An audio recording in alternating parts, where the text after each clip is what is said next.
chamou. Você citou que tem alguns demônios que eles só saem através de jejum e oração. Você pode citar alguns deles? Inclusive, nesta passagem de São Mateus, capítulo 17, aí, se você notar, foram levados diante dos discípulos um menino que tinha epilepsia. Hoje você chamaria disso, mas era demônio.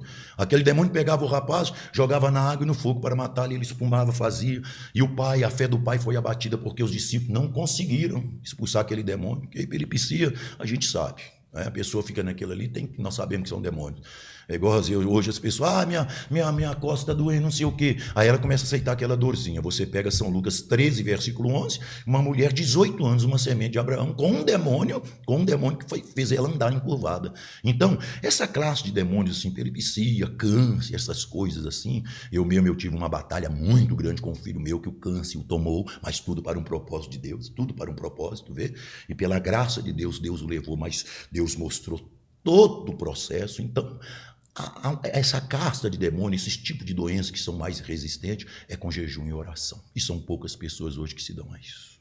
Mas por que acontece isso? Tipo, talvez, eu já ouvi algumas pessoas falarem assim, mas se Deus existe, por que ele deixa ter o câncer? Por que deixa tais tragédias acontecer? Você sabe informar? Vê você. Primeiro, Deus é bom? É. Por que Deus permitiu o perdido? Porque o Salvador é primeiro. Por que Deus permitiu o câncer? Porque o curador é primeiro, vê você? E outra, por que Deus permitiu o sofrimento na vida de Jó? Mas não tem uma pessoa que passa esse tipo de sofrimento e que confia em Deus.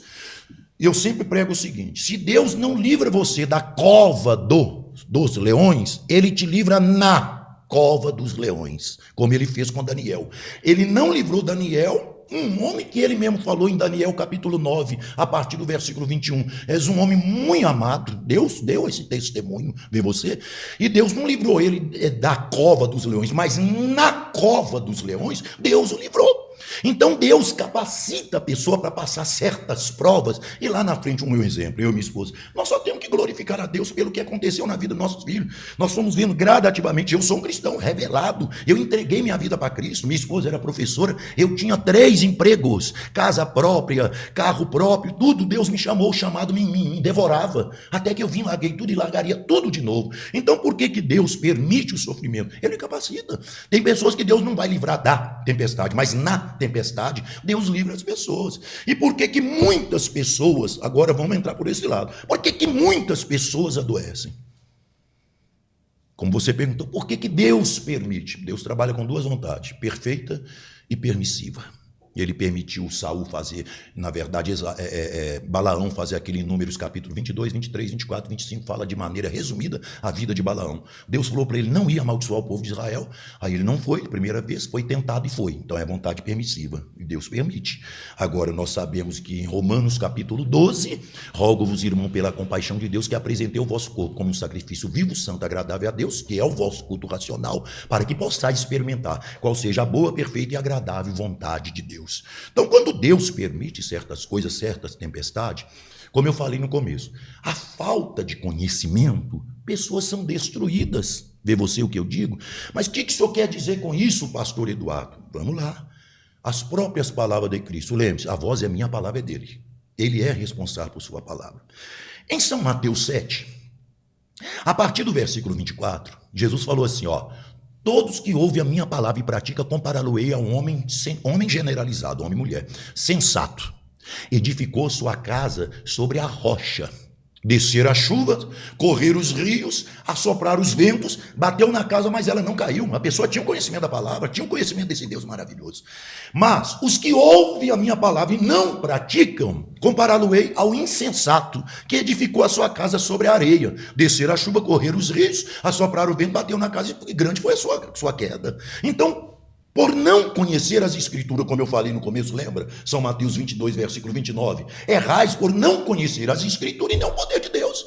Quando a pessoa passa a conhecer a palavra de Deus, olha o que a Bíblia fala. Quando Jesus morreu no Calvário, ele não estava morrendo para se mostrar, para ver se alguém ia ter dó dele. Não.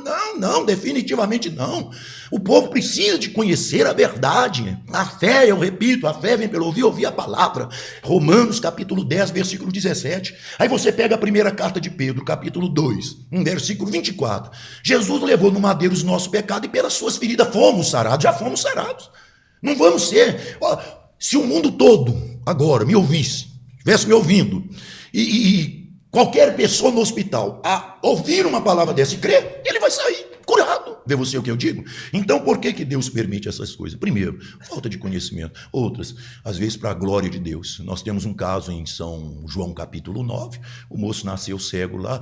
Quem pecou? Porque a gente sabe que salário do pecado é a morte, não é verdade? Às vezes a gente pensa assim, mas se for olhar a origem, tá? Aquela coisa toda, tem aquele pecado escondido, então tem suas consequências. Aí Jesus falou assim, nem ele nem os pais dele. Mas isso aconteceu para que a glória de Deus se manifeste. E o moço que era cego, eu gosto demais dessa escritura, São João 9, 25, só para resumir, ele fala assim, eu era cego, agora eu vejo. Vê? Então Deus permite algumas coisas, ele vai lá, manifesta seu poder. Um exemplo, eu estou falando um caso aqui de cura de câncer. Os irmãos que estão aqui, eles conhecem, eu não sei quantos casos de ver pessoas vomitando a garganta, os tumores assim, explodir, sabe? E sair assim para todo lado. Porque quando Deus mostra esses sinais, porque Deus é vivo, mas a gente lamenta muito o que está acontecendo com o evangelho, né? Parece que está sendo escondido do povo essas verdades. Então, pessoas que se entregam a Deus, que saiam do caminho, obreiros que Deus chama, para que Deus possa usar e abençoar essas pessoas. Perfeito. E você tem um conhecimento muito bom, né? Você fala ali versículo, capítulo. E como que você consegue gravar isso aí? Porque se eu tentar, rapaz, vou conseguir não, hein? Vamos lá, isso não é de quem tenta nem de quem corre, é de quem Deus se compadece. Romanos capítulo 9, 16 fala assim, não é? Eu estou colocando essa escritura, claro, um exemplo. Vamos lá, como é que começou isso? Assim que eu me converti, como falei, me deu uma fome muito grande pela palavra, não é verdade? Ô meu camarada é mais que amigo. Alguém fala, isso é gíria, né? Não, está lá no livro de Filemon, meu camarada. A Bíblia fala que eu não vivo não é só de pão, não. É de toda a palavra que sai da boca de Deus. Está lá em São Mateus capítulo 4, versículo 4. A palavra é a coisa mais doce do que o mel, o Salmo 119 fala. Então o que me aconteceu? Eu fui muito ousado com esse Deus também. Não atrevido, porque Deus gosta de crente ousado, mas Deus detesta crente atrevido. E quando eu falo de ousadia, eu vou para a carta aos Hebreus 10. O atrevido seria o quê? A pessoa fala assim, Deus, faça isso. Por que o senhor não faz isso? Por quê? Você vai indagar Deus? Quem é o barro para falar, Leiro, por que tu fizeste assim? Está lá em Romanos capítulo 9. Agora, o que é o ousado? O ousado é o seguinte, é quando ele vê Hebreus 10, 19. A Bíblia fala para a gente entrar lá com ousadia.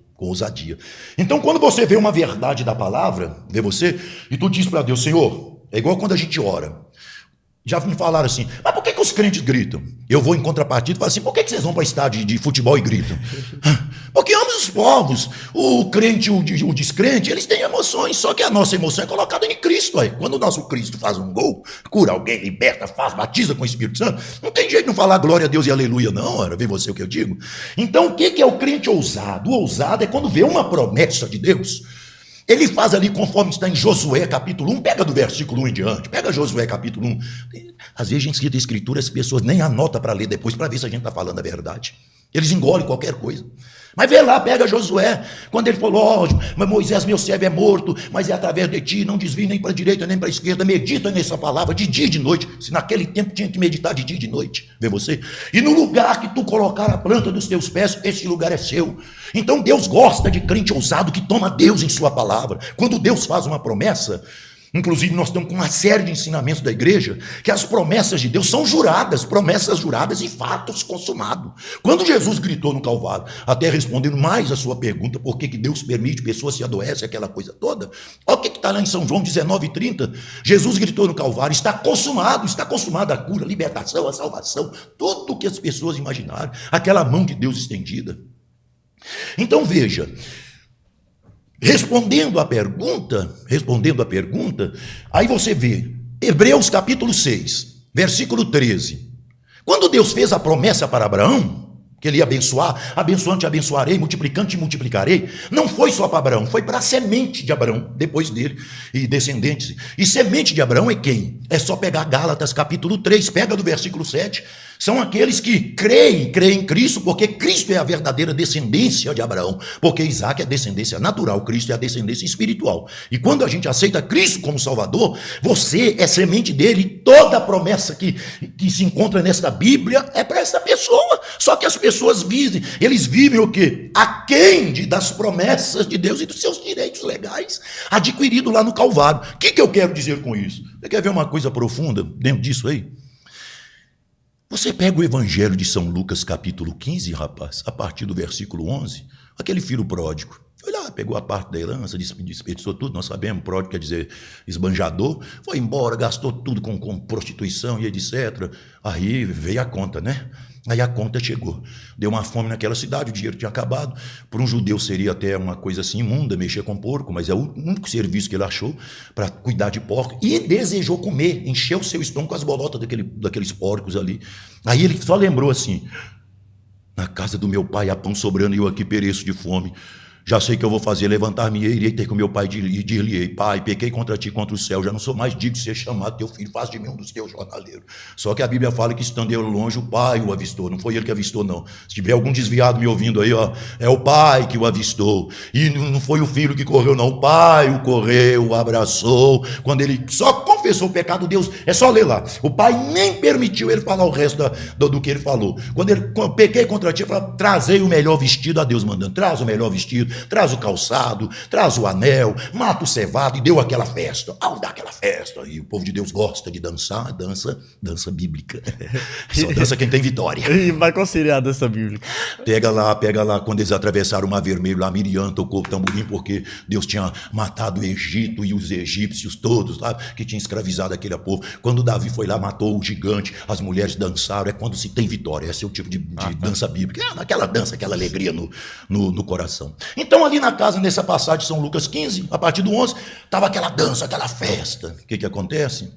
O filho mais velho, chegando do campo, aí ele ouve aquele barulho, de repente ele diz assim, chama um trabalhador, seu pai, fala: o que está acontecendo? Ele fala: seu irmão, ele voltou, tá, aquela coisa.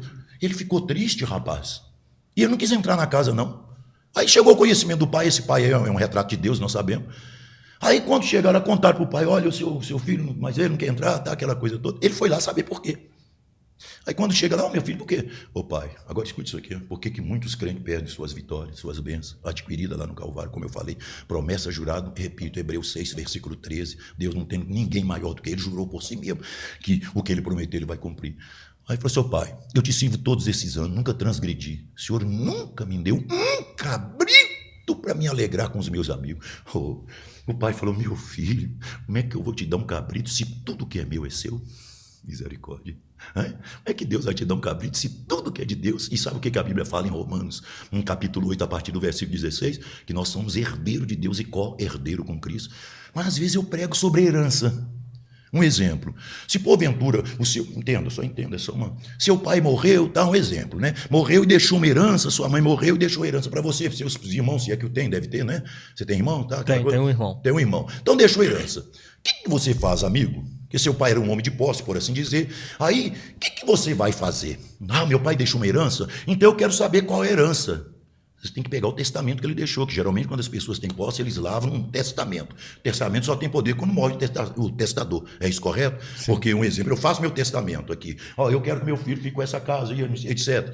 Esse testamento só tem validade, inclusive isso está em carta aos Hebreus, capítulo 9, e Gálatas, capítulo 3, que fala de testamento. Testamento ali, resumo ali. Então tem a casa não sei aonde é sua, a fazenda é sua, tá, não sei o quê. Deus deixou uma baita, eu vou colocar assim, uma baita herança para nós. Tem só para os últimos dias agora, mais de 600 promessas para ser cumprida agora. A Bíblia trata-se de mais de 8.000 promessas. Aí você fala para os crentes aqui, está escrito aqui em carta aos Hebreus 9, que você tem que... As pessoas nem querem saber o que elas têm de herança eterna. Eu estou falando de herança eterna, entende? E o que você tem que fazer? Vai lá no Testamento, aqui é Novo e Velho Testamento, tudo está nessa Bíblia, cada promessa é nossa. E outra, eu vou destacar isso aqui, é promessa jurada. Deus falou: eu juro por mim mesmo, se alguém me tomar em minha palavra... Acabou. Deus tem que cumprir sua palavra para que ele continue sendo Deus. Ele deixou 600, né? Para os últimos dias. Mas os últimos dias, no caso... Esses últimos dias, porque ele tem muitas coisas para cumprir ainda. Cita